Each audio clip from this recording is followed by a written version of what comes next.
I am Lynne Reeves, Lynne Cranman Reeves. I was born and raised in Savannah, Georgia.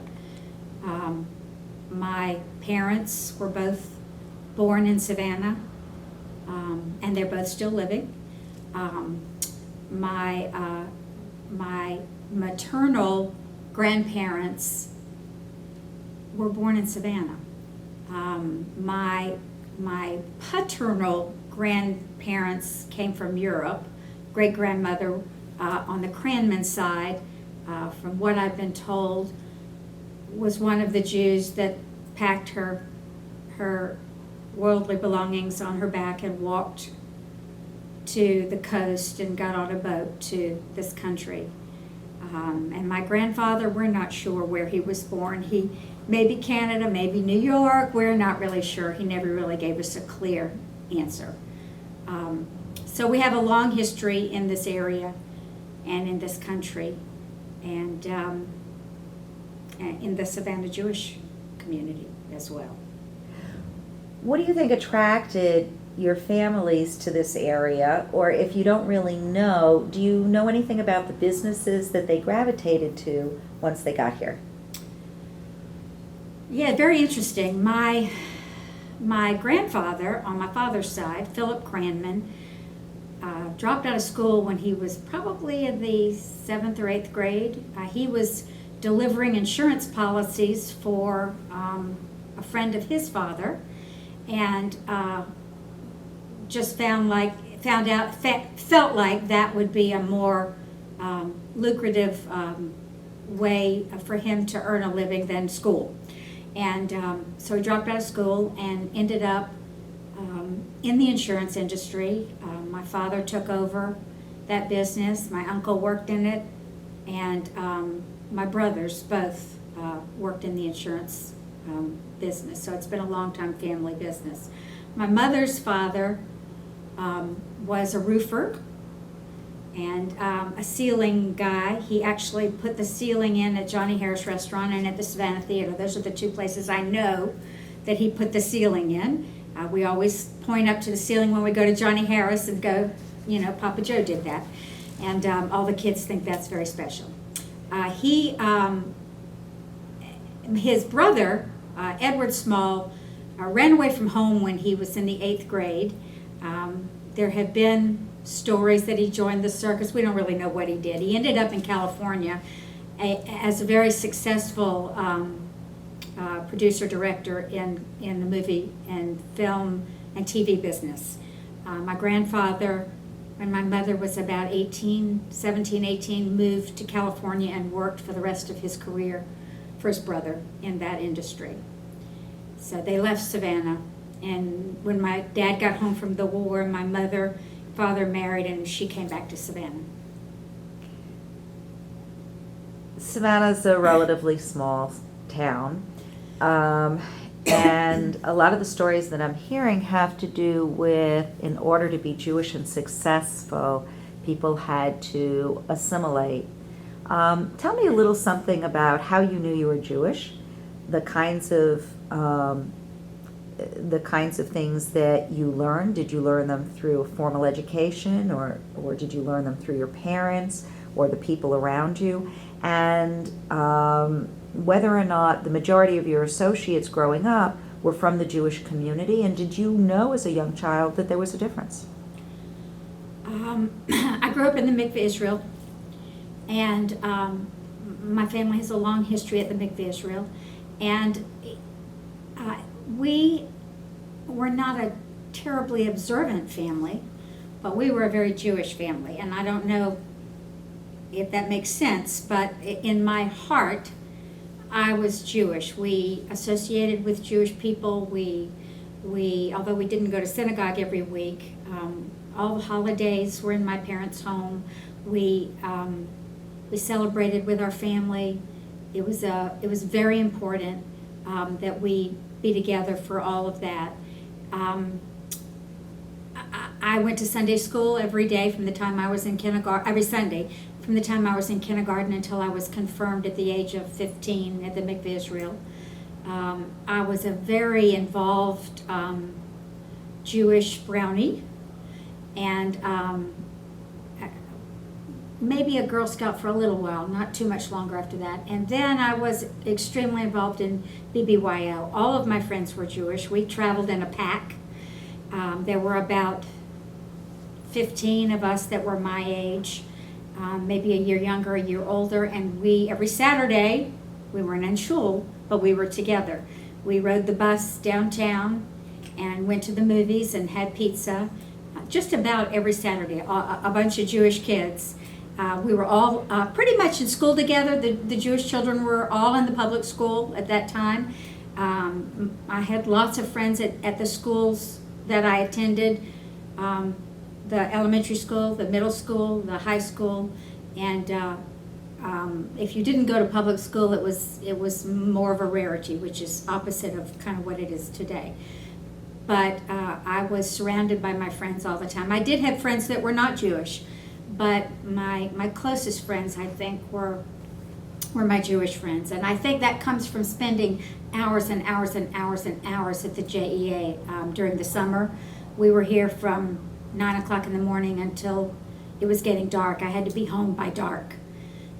So I was here in the game room, in the pool, hanging out in the girls' bathroom, telling secrets and about boys. And when you got to be 10 or 11, you started talking about boys, and we did it here. This is where we were, and it was very Jewish, and in that respect.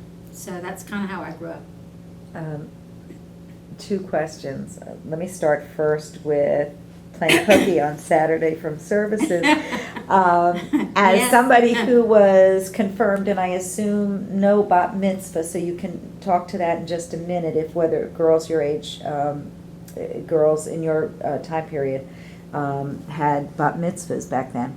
But what was the requirement in terms of attendance in order to become a confirmand? Didn't the rabbi expect a certain amount of loyalty? And you didn't mention about TYG. Was there an active youth group at the time, or was it just BBYO? We were not really required to have any kind of attendance other than coming to Sunday morning classes. The rabbi met with us Sunday morning, and then as we got closer to confirmation, we did come to Friday night services and maybe a few Saturday morning services, but there was no set requirements at that time. But everybody showed up Sunday morning, and we were there. Rarely did we miss. There was no TYG. At least I don't remember there being a TYG. It wasn't very active. BBYO was where most of the kids gravitated to, and that was our opportunity to really meet the kids from the other synagogues. We didn't really know them that well. There wasn't as much crossover programming in the JEA as I think there is today, other than day camp. I did forget day camp. I went to day camp in the summer too when I was little. So there was an opportunity to be together through BBYO, and that's where we focused. There were 3 BBG chapters and 2 AZA chapters when I was a kid. As a matter of fact, the BBG chapters rotated. We had so many kids. The BBG chapters rotated MITs. We only got MITs every 3rd year. We didn't split them every year. Every one chapter got a group. The next year, a chapter got a group, and the following year, a chapter got a group. And we still had full chapters. So What happened? Are people having less children? Or are they less? Are they not affiliated? Are they assimilated and going to the YMCA? I think all of the above. I think that there are people who are assimilated more, and it's not an issue for their kids to be involved in Jewish programming. I think that there's a stronger Orthodox community here, and I think a lot of the teens do. What is it, NCSY. NCSY. I think that's a very strong program, and it pulls some of the kids that used to be in BBYO there. But I do think there's a smaller number of kids, and maybe people are having less children. They're waiting later to have kids. I don't really know what why there are fewer, but it seems that there are fewer engaged and involved kids that really want to be part of BBYO than there were when I, certainly they struggled to keep one BBG chapter, one AZA chapter functioning.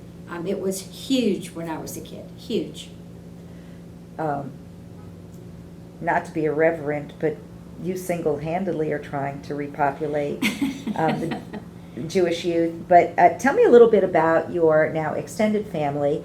How did they learn Judaism, and what traditions do you feel that you passed on really well, and how do you feel about them not all living in Savannah, and is there something that you feel like you'd like to do about that, or what can be done to bring them back, or why don't they find Savannah the answer to their stories? You make me cry. I had the dream for a couple of years. I had all three of my children and all of my grandchildren in Savannah. Our son is the father of triplets, and I think he found that very daunting as a responsible parent, and a job kind of fell in his lap. A headhunter called him from the Charleston area. They were looking for an attorney with his skills, and he has a Florida legal law license, and his name popped up. They called him, and they offered him, he just couldn't turn it down. It was a great job offer. So they moved to Charleston. Whether they'll come back, I think that's a possibility. I think both my son and daughter-in-law, who comes from Rockville, Maryland, feel Savannah is their home, and they miss it terribly. They miss all of us terribly. They love Charleston. They've made a lot of friends because that's the kind of, people they are. They're very gregarious, but this is their home, and I think they miss it. So, and her parents are in Bluffton, and we're here, so it's harder for their boys to see all of us. So I think they feel that. So I hope, maybe one day something will happen that, will allow them to find their way home. I think they would if they could. Raising my children, my husband was not Jewish when we married. He converted to Judaism. I think we had been married 13 years. We had 3 kids. Our youngest was 5. And he converted to Judaism and was very adamant that our home be Jewish, from the very beginning of our marriage. He felt our home should be Jewish. He found a home in Judaism that he had not found anywhere else, and it just took him a while to make it official. We were at the Mikveh Israel. We changed synagogues to the AA at his request. It's interesting, he wanted to come to the AA. He felt more comfortable in those services, and that's where he converted, was at the AA. The children were raised with Friday night dinners. We went to shul every Saturday. I still go every Saturday. My kids don't go every Saturday, but I do, and that's the way they were raised. People often ask me how I got them to go when they were teenagers, and I said, I don't understand your question. And they would go, well, how do you get your teenagers to go? And I said, well, I go in the room and flip on the light and say, get up, we're going to synagogue. And they would roll over and go, oh, but once we got there, it was our morning to be together. We had a nice lunch, we sat together, and they really never minded. They might have wanted to sleep until noon, and occasionally they got to do that, but that's the way they were raised. They were all extremely active in BBYO, extremely. Officers at the local level, officers, presidents, vice presidents at the council level, attended all conventions. My husband and I were advisors. We staffed conventions. We schlepped them to and from dances. We were adult board chairs for BBYO. We were very, very involved. In Shalom School too, and in BBYO. It was very important that they have a Jewish experience. When they sought out their spouses, I had 2 children that married someone Jewish. My youngest daughter married someone not Jewish, but she, from the very first, very early part of their relationship, told them that her home would have to be Jewish, her kids would be raised Jewish, and he's been a wonderful support in that respect. So the McGees and the Reeves are all Jewish. Is it harder? Is it harder these days to raise Jewish children because there's so many ways in which they're accepted? Or do you think it was harder for your parents' generation to be Jewish because in so many ways they were not accepted? Well, I think each era has its challenges. I do think it might have been easier for me growing up because we just were a very homogeneous group. We were together all the time. Today, I think you're right. I think there's so much open to all of us, and being Jewish is not.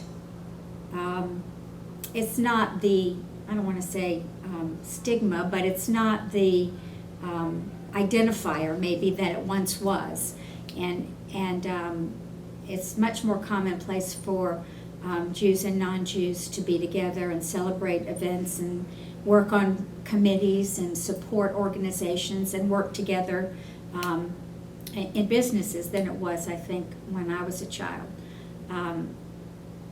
My children, yes, I think it's hard to raise a child Jewishly today because there are a lot of draws on their time. There's sports and there's this and there's that and all the things that you can program your child for. It's unbelievable what is available to children. But in my family, my kids knew nothing came before their religion and their education. Any other event had to take a back seat. As a matter of fact, our oldest daughter, Casey, was a competitive gymnast, and in order to be on the team to compete, you were required to be in the gym from Monday through Friday.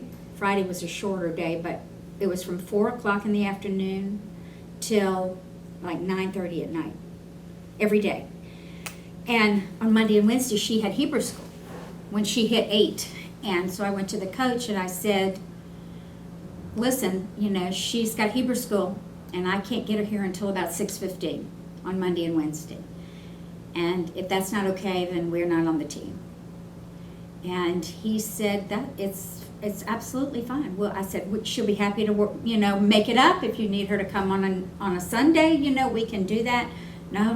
He said, anything to do with religion is fine. That's, so for parents who say it's not possible because they have to do this, coaches usually understand. And she really never fell behind. She was aggressive enough to keep up with her skills, in the time that she was there. So it was very important for us.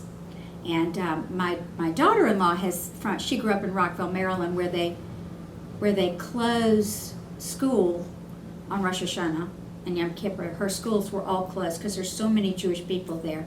She actually said when she started coming to Savannah, Josh and Amanda met through BBYO when they were 16. And so she has been part of Savannah for a long time. She found that she came to appreciate her Judaism more living here and having to work a little harder at being Jewish. That it was so easy to be Jewish up there that it's kind of like they were secular. They weren't as religious. Everybody was Jewish. It was easy to get kosher food. It was easy to find, Passover stuff. Here you have to work a little harder to do all that. And I think she's always said that she appreciates her Judaism much more having moved to Georgia and now South Carolina than she did when she lived where she was surrounded by it. I found that very interesting. I'm amazed that they met at the BBYO dances because the generation before yours, and actually 2 before yours, they talk about the regional dances that they created so that Jewish children will meet other Jewish children. Right. Are there things that, as Jews, because of who we are, our traditions, our education, the fact that we, look for opportunities to repair the world, that we have given back to Savannah in ways that maybe our non-Jewish neighbors don't even realize? Are there examples from your own family or the leaders of different organizations that you emulate, or your mentors, or you yourself and your husband, ways in which, because of your work ethic or the things that you believe in, you're better Savannahans, or you've improved Savannah in some way? Well, I think that the Jewish community has always been very gracious to the Savannah community, and supporting events in Savannah, supporting the city, being very proud of their city, stepping up when asked to, opening the JEA for any event that the city might need, supporting other areas of the community, whether it's the Black community or the Catholic community or the Greek community. There's I think a kindred spirit in the different ethnic groups in Savannah, and I think there's a great deal of respect between those groups. That has not always been that way, and I think as we see the unrest in the world today and how everything is horrible everywhere else, you really learn to appreciate what we have, not only in Savannah, but certainly our country, but especially here in Savannah, where life is gracious and people are kind and giving to each other. The causes that I have worked for, I've raised money for the Children's Hospital, I've raised money for the Cancer Institute, I've raised money for the JEA, for the synagogue. It crosses all lines. I worked with disabled children for my entire career, so my children, that's what led my daughter to become a pediatrician, was the children that I worked with. So now she gives back in her way. It's this seamless transition. I used to come home every day, kiss my kids and say, do you know how lucky you are? Not just because you were born into a family who loves you and takes care of you, but because you're normal and healthy, and God blessed you with this wonderful brain and this terrific body. Don't screw it up. Just don't screw it up. Please take care of yourself. Be kind to yourself. So I think that I certainly was taught by my parents to give back. I emulate what they taught me, and that I'm who I am because of what this community did for me in times of very great need in my family. This community has supported us,